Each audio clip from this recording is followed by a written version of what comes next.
Hello, English learners, and welcome. I'm your host, Paul. How are you doing today? I'm doing well, thank you.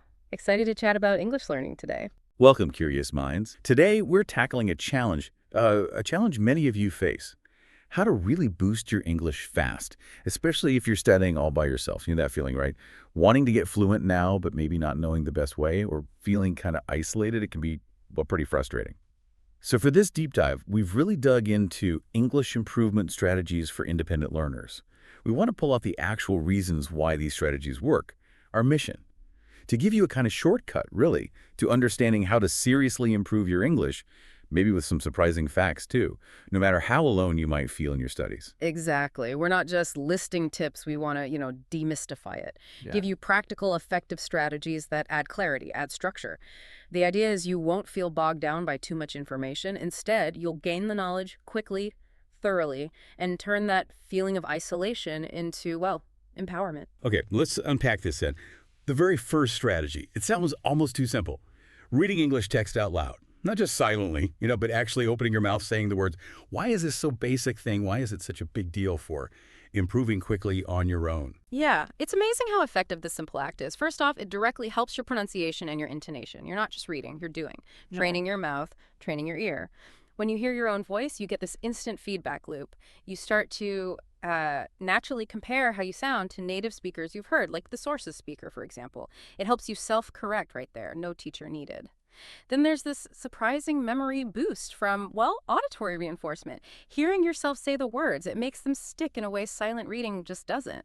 Your brain is wiring things differently, sight, sound, the physical act of speaking. It creates stronger connections, so you remember words, phrases much better, much longer. And crucially, it builds confidence. That little voice saying, oh, I can't speak English well, it gets quieter when you hear yourself actually doing it.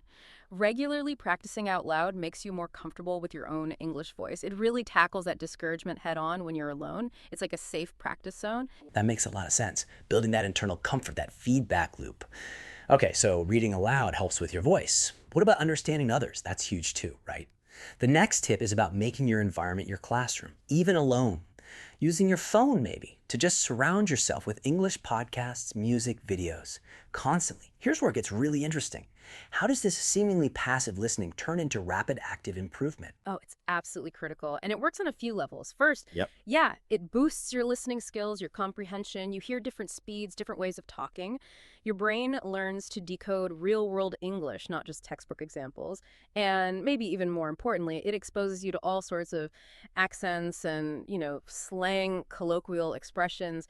English isn't just one thing. Listening helps you tune into the nuances, the rhythm, the intonation. The source mentions the difference, say, between someone from the East Coast, maybe near DC, versus Alabama in the Deep South or California out west. Your ear needs that variety. And third, it gives you context, real world context. Media shows real situations, so you learn practical language, how it's actually used. The source speaker even mentioned learning Korean this way, constantly watching shows, listening to music, podcasts, getting used to accents, slang. It directly helped them talk to friends. It's functional learning. That's a really key point. It's not just what you know, but how you sound, how you understand real speech. Okay, let's pivot to number 3. Writing daily, like keeping a journal or maybe even an English blog. The source speaker talked about jotting notes in notebooks constantly, since childhood even, and how much it helped. How does writing, which feels pretty solitary, drive progress? Right, daily writing is crucial. First, it obviously improves your actual writing skills and vocabulary. You have to produce the language, not just recognize it. You're forced to remember words, structure sentences, use those new phrases you learned. It's like your personal language lab for trying things out. Second, it forces you to organize your thoughts in English. You can't really write well if you're constantly translating in your head. So the act of writing trains your brain to think directly in English. And that skill, it transfers directly to speaking more easily later on. You've already done the mental groundwork. And third, it gives you a record, a tangible record of your progress. You can look back and see how far you've come, spot recurring mistakes. That visual proof of improvement, it's a huge motivator, especially when you're studying alone. The source speaker mentioned looking back at old notes years later. What a confidence boost that was. Yeah, I can see that. Literally seeing your progress on the page. Okay, tip 4 brings in a classic tool. Flashcards. For mastering vocabulary phrases, they might seem a bit old school, but why are they still so effective for quick recall? especially for independent learners. Flashcards work so well because, well, repetition. Spaced repetition, ideally. Reviewing them regularly just cements things in your memory for the long term. And they're so convenient, right? You can pull them out anywhere, like the source suggests, waiting in line, on the bus. You grab those little moments for quick study. Super efficient. Plus, they're portable. Perfect for quick reviews throughout the day. That flexibility is key when you're fitting studying into a busy life by yourself. And finally, they help you categorize. You can group words by theme, by difficulty. It makes learning more systematic. It helps your brain build pathways to retrieve those words faster when you need them. Right. Making learning fit your life. Smart. Yes. Okay, now let's talk about actually speaking. Seems obvious, but when you're alone, how do you practice effectively? The source says something really important happens when you practice speaking, even just talking to yourself or using an app. What's going on there? Yeah, consistent speaking practice is essential. First, it builds fluency and confidence. Just physically saying the words, getting your mouth used to the sounds, it becomes more automatic, less of a struggle. Second, it reinforces everything else, grammar, vocabulary.